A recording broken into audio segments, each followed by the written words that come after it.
It may sound obvious, but 95% of applying a good finish comes down to surface preparation. Regardless of what manufacturers would have you believe, there is no foolproof, do-it-all finish that will solve all of your problems. And if you don't do a good job with surface preparation, there is no finish in the world that is going to hide that.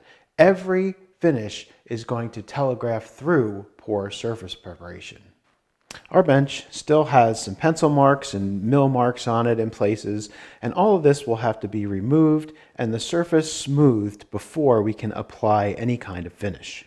Oftentimes, surface preparation may be easier to do, or at least to start, before you actually assemble the piece.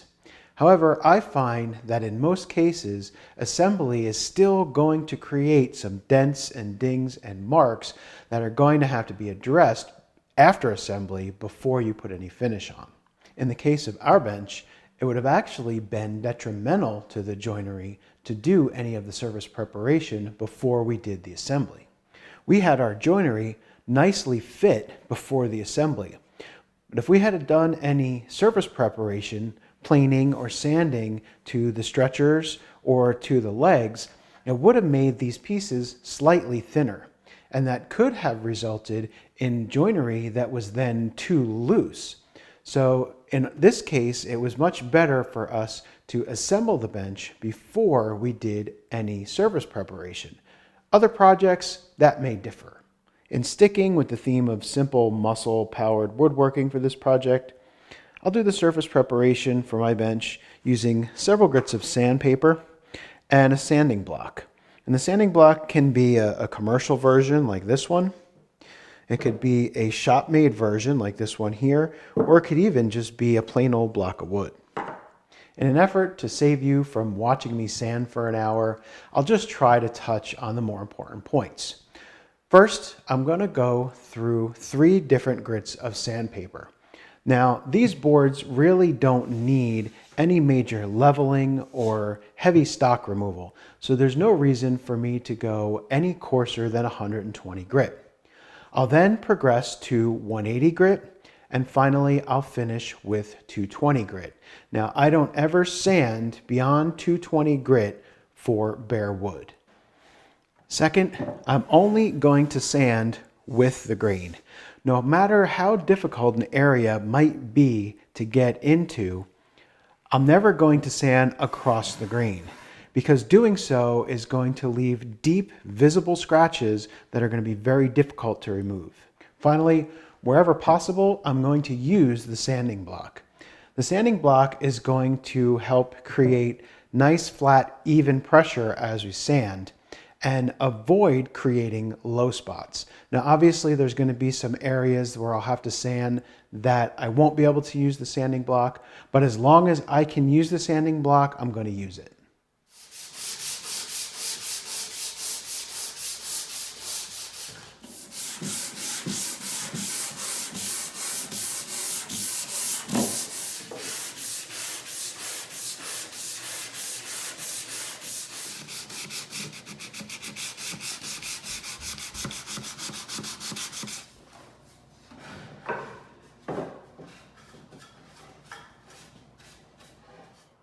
So one thing that I didn't mention earlier is that when I get to my finest grit, I'll also use that to soften or break all of the corners on the piece.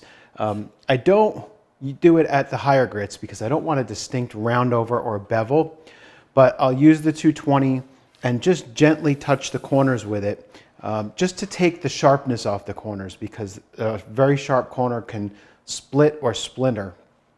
So by giving it a light sanding on the corners to just take the sharpness off, it helps to prevent that splitting and splintering.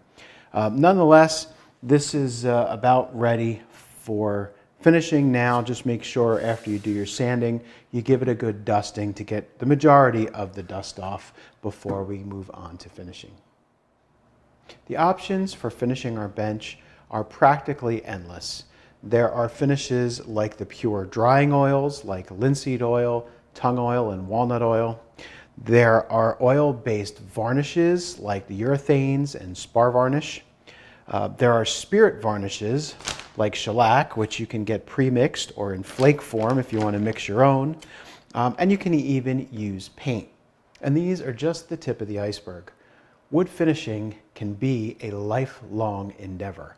There are literally volumes and volumes and volumes written about wood finishing. And I'm certainly no expert. I can't cover them all in this course, so I've decided for this bench that I'm just going to keep it very basic. I'm going to use a drying oil for my bench. But even among the drying oils, the choices are widely varied.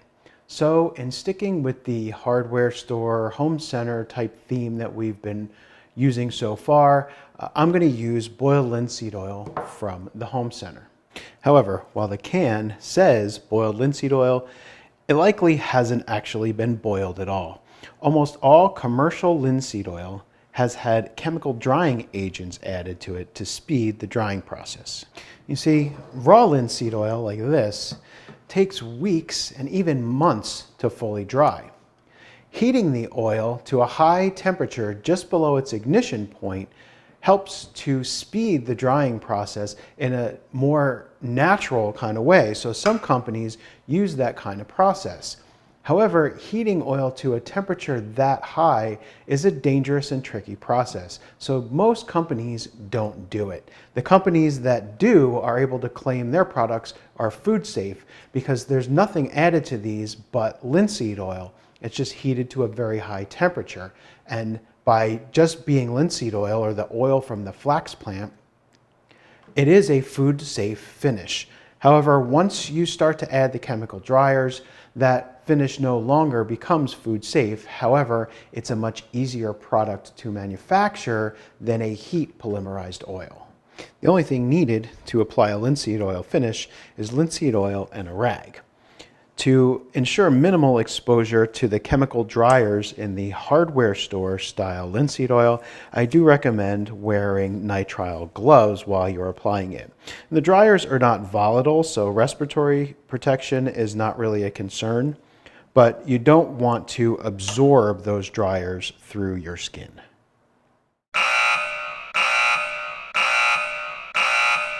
Drying oils cure via an exothermic process, which essentially means that as they dry, they give off heat. That heat needs to dissipate in order to keep the oils from igniting.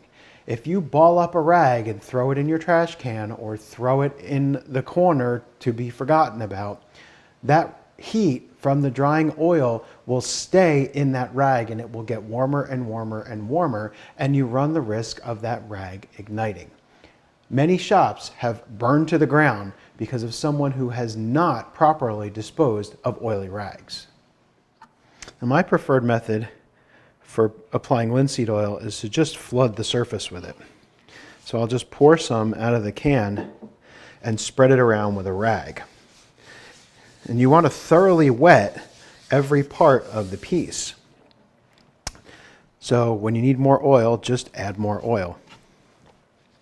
If any part of the project starts to soak up the oil and looks dry, add more oil. You don't want anything to look dry. You actually want a good wet coat of oil on here, nice and heavy. All right, now once your bench is fully coated and flooded with wet oil, you're going to walk away from it for a half an hour. Resist the urge to do anything for at least 20 minutes to a half an hour. However, remember to clean up your rags properly. As I mentioned before, don't just take this oily rag and go throwing it in the trash or balling it up and throwing it in a corner. One way that you can dispose of your rags is to open the rag up and lay it flat. So if I take this rag and open it up, lay it flat on the workbench or lay it flat on a saw bench or just lay it flat somewhere that it can dry. But an even better way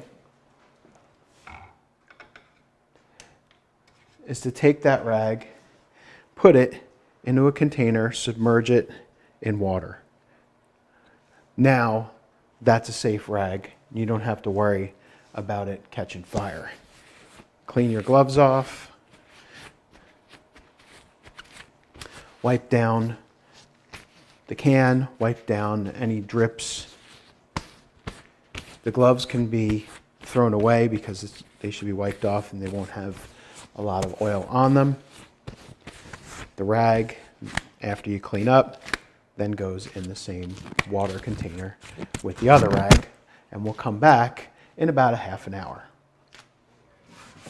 So after 30 minutes, wipe off all the excess oil. Anything that's left standing on the surface, you want to get rid of that. The piece should feel almost completely dry after you've wiped it off. If there's any wet streaks, you want to make sure you get them completely off, because if the wet streaks dry, they're going to dry sticky. So just get everything completely wiped off until the whole thing is totally dry to the touch.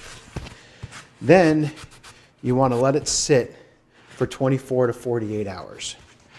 If you can, put it in a nice warm place. If you've got a wood stove nearby, or if you work in a basement or a garage, bring it in the house.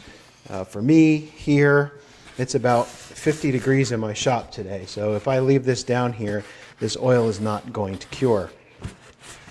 So I'm going to bring it up into the house, put it near the wood stove, not too close because you don't want to cook it, but I'll keep it near the wood stove and let the nice warm temperatures, preferably above 70, closer to 80 if you can. And the oil will dry real well. Just give it a day or two for all that oil to dry and cure real well. But make sure you get it all wiped down really dry first. So after about 24 hours, this is nice and dry and it's ready for a second coat. Now the second coat goes on exactly the same way as the first. Flood the whole thing, get the oil on all the surfaces, let it sit for about 15-20 minutes, and then wipe it off until it feels dry. Put it back in a warm place again for at least 24 to 48 hours again, and let that oil cure again. Now the beauty about a natural oil finish like this is that it is pretty much infinitely renewable. If the piece starts to look dry or a little dirty, give it a good clean and give it another coat of oil and it'll look good as new. It's a finish that can be renewed as often as needed, and it's a piece that should last for generations.